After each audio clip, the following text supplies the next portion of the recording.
Hello, and welcome to Fresh Face One Shots. My name is Joey, And I'm Jacob. and today we're continuing Batman Brave and the Bold by Tom King and various others, with issue number 2 today, with another absolutely beautiful cover.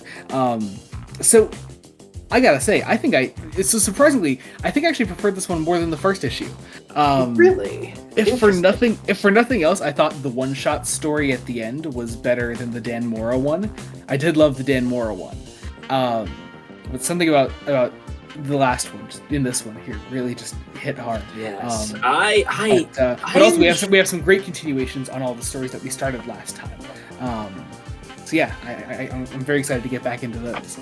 Yes. Yeah. Very interested. I'm very interested to see not how next month is going to go. Because next month's issue, there's going to be a break from the main Tom King story. Yeah, that should be really interesting. And also just gives us an extra month of Tom King in the end. So no complaints there. All right, so let's get into this. This is the winning card part 2 that we open up on here, and I know you at least really enjoyed the second part here of the Tom King story. Because it delves it reaches a lot more into the horror aspect of what part 1 did.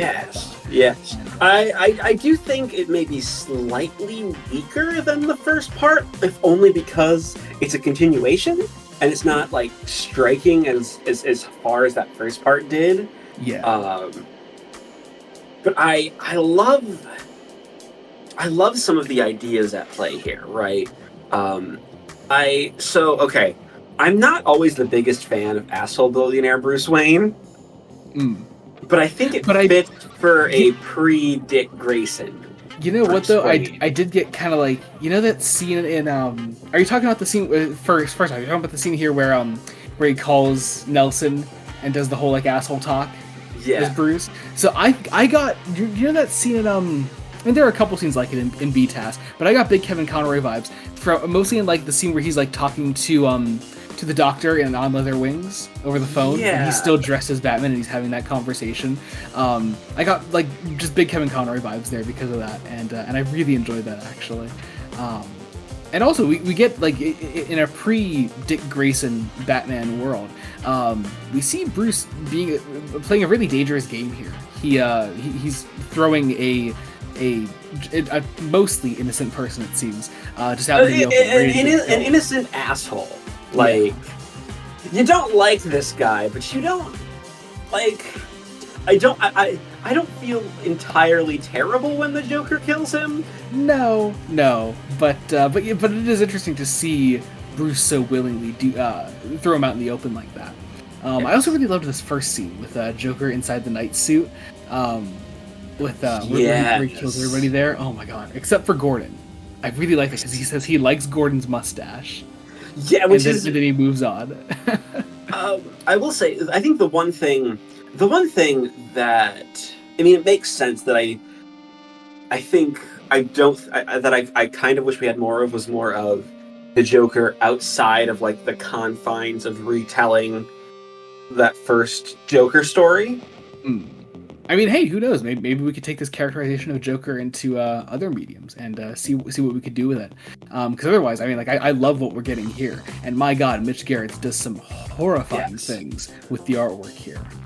Really I love the continuation of the inner titles for all the Joker's dialogue. So good. I also really liked seeing this really early version of a Batman Gordon rooftop scene. It's just meant to be like very early on in their days working together. So you really see that there's a bit of uneasiness still between them, and I like the way that King writes that.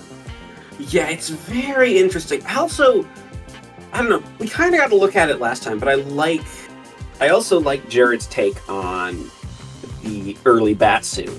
The Year One style suit. I really love that. We get a lot more in particular. It looks very Adam West. Like, you know what it does? Yeah, totally. Just throw a yellow oval around it. Yeah. Mixed with almost the 1940s serial Batman. Yeah. Which I've not seen, but I've seen like images of like that. It very much carries that sort of look. Yeah. I think like a lot of this feels like King and Jared's are trying to just send up the early 40s Batman stuff. Yeah. Well, especially, I mean, not just in that regard, but also like I said last time, in the way that they're portraying the Joker as a silent film character. Silent film character. Having those two side by side with the serial-looking Batman costume, it's very fitting. And then when the Joker's stabbing everybody, we go to just that solid background of red, which is very, very golden age of comics where we don't draw backgrounds unless we absolutely have to. Which is very interesting. The plot is basic. This is very much a sort of middle installment. I can imagine this story taking 4 issues total. It's going to be 4 issues, but obviously with a break in between parts 2 and 3. Yes. Very cool. I also love that, again, sort of asshole Bruce Wayne, just knowing that Nelson is going to buy into this, and he's going to take on Bruce's plan for himself, and he's going to say, oh yeah, I can take on Joker, and Joker eventually comes to his door, kills him. Again, I think this is the scene where we get the most horrifying Mitch Garrett's Joker drawings, because, my god, the standoff between him and Nelson just looks scary. I love it. Oh my god, it's awesome. And then I like the way that King and Garrett's portray what is meant to be the first actual meeting between Batman and Joker here. Because it's the first time that we see Joker in this story really taken aback by Batman, because he's never come face to face with him. And you see Batman very much in control at the start, and then as Joker gets a feel for him, you have this sort of back and forth between the two of them. We're playing these jokes that the Joker is telling the whole time, once again on those wonderful title cards, silent film style, as the car chase here intensifies, and leading up to Joker actually winning in the end by the end of this part of the story, and it's really, really interesting. Yeah, I mean, and it's a great moment to end the story on. It's a very, very intense. The jokes are also very corny, which I think. And also sometimes, in true Joker fashion, extremely dark. They're either dark or really corny. I think my favorite one is the one towards the end here. I read a whole book about an immortal dog. It was impossible to put down. Yeah, I thought that was pretty great. Really fun stuff. Maybe I shouldn't be saying fun, but the jokes are good. the jokes are good. The jokes are good. Anyway, Stormwatch, Down with the Kings, Part 2. Here we go. Part 2, yeah. We get some more fun character interactions here. We kind of slow the story down a bit finally, which is really nice. Less action focus in this issue, and more on just focusing in on a few key characters and getting to know them a bit better, which I find really interesting. My one complaint I think still stands, that this is that having a team-based story in a big anthology like this is very, very tricky. Especially when the team is so big, it is kind of hard to really get people, especially when they're not as well-known characters as some others. It could be really hard to get people who are unfamiliar with these characters more attached to them, which is something that I find I am struggling a fair bit with. Even though I do know obviously more of these characters than you do, it's still hard at times because I still don't know quite a few. And there are a lot of things spinning. I think what helped the first part a little bit was also you had Director Bones as almost the through line, and and Bones is mostly missing from this portion of the story. Which is kind of a shame. I did like the focus that Shadow got in this portion. I thought she was the star of this part, actually. She's the star. We also get some pretty good Ravager moments, actually.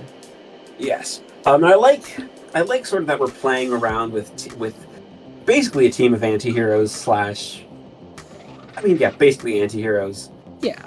With it's also really interesting because I've been actually reading Green Arrow by Mike Grell a lot recently. I got the first omnibus, and there are a ton of Shadow stories in there because he's the guy that created the character Shadow, and seeing her in the way that her character was rebooted post New 52.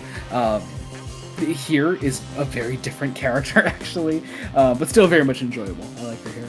Well, I imagine. I'm also curious to see how much the Arrowverse had influence on her media post New 52.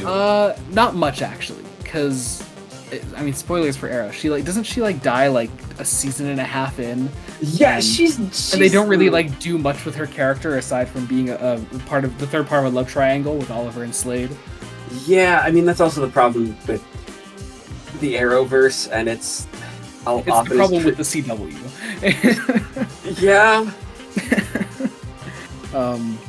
But yeah, I did still enjoy this. Thought it was very fun, much like the first part, and yeah, interested to see where it goes. I don't know exactly how many parts this one's going to be. No, yeah, I think because I know we know that the Superman one is ending in the next issue. Yes, and that I'm very much looking forward to. I have a feeling this Stormwatch one could go on a couple more parts. I hope we can get over the rockiness of just taking some time with the team itself a little more, maybe even getting a little more page time in general. Yeah, definitely. Because, I mean, just for me, this is the one where a lot of these characters are characters who I don't really know and I haven't really connected with. But I had fun with the story. I like the idea of, sending someone on a mission who's meant to die in a certain way and then screwing that up. And then having our infected team member. Which is very, very fun. And the art's nice. The art's very, very nice. Very much so. Anyway, on to Superman, Order of the Black Lamp, Part 2. And God, Christopher Cantwell is fucking crushing this story. I really love this one. Yeah, this one is just grabbing my heart. I really love this one. It's so nice. We get continuing on from last time. We have like some narration running throughout this portion of the issue from both Clark Kent and Superman, because obviously last time we only had narration from Clark, but this is like the actual article between the two of them that Clark and Superman are co-writing, and I absolutely love that idea. I think it's wonderful. Yes. I also I love specifically the art on this one. I love I think Campbell's also doing the art, correct? No, that's Javier Rodriguez. Rodriguez's art is wonderful. The layouts go to some really, really fun places.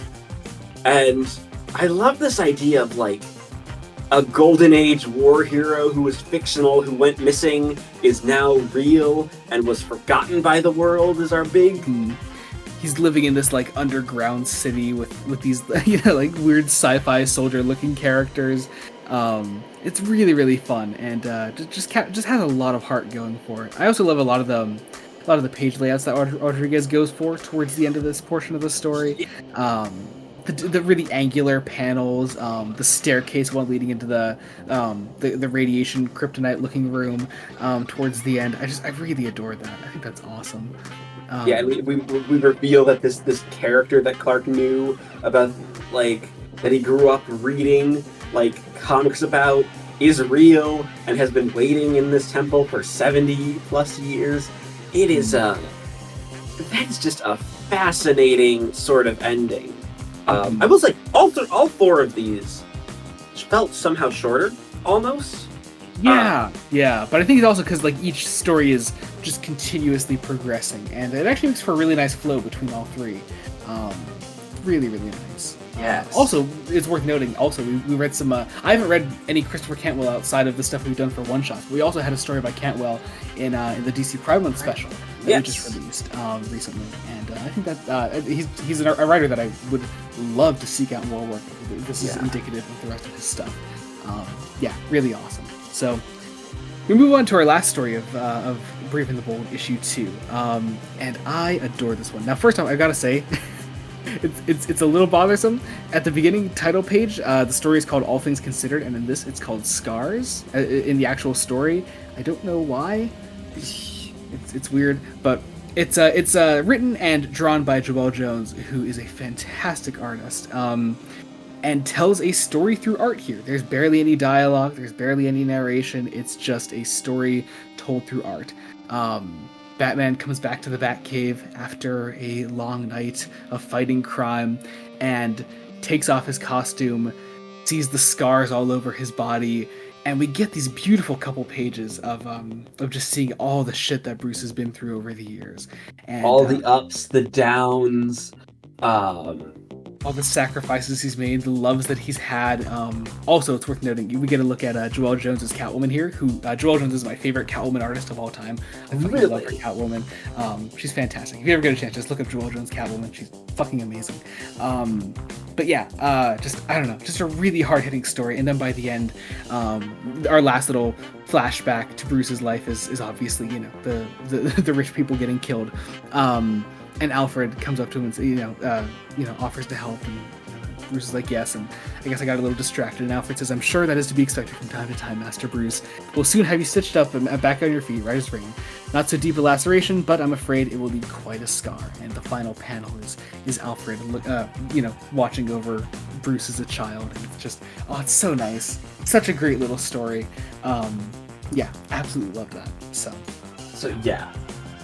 Also, once again, just continue the idea of bringing back Batman Black and White, which is also an anthology thing, and the fact that we're keeping this going through, I'm assuming it's going to be all the issues. If nothing else, yeah, it seems it's going to be all the issues, and I mean, I'm guessing a different artist, writer or artist every issue.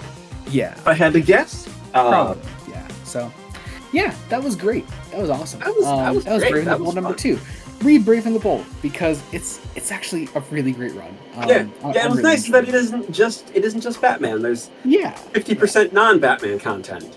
Yeah, and that's nice to, especially the fact that also like DC is using this title as, you know, like, oh yeah, it's a Batman title, but also getting people to read other stories within it by advertising it as a Batbook. I think is really smart and can introduce people to a lot of characters that they may not have given a chance before reading. And I think that's awesome. So yes. Yeah. As always, be sure to check out the podcast, Fresh Face Comics, where we do longer discussions, and we're actually about to record one as we record this. So this is coming out. This is coming out before that. So yeah, next episode coming out is The Flash, Rogues Revolution, and Guerrilla Warfare. You can go listen to that on all podcast platforms when that comes out on Monday. Go check that out. And anything else? Follow us on Twitter. I'll leave our link trees down in the description below.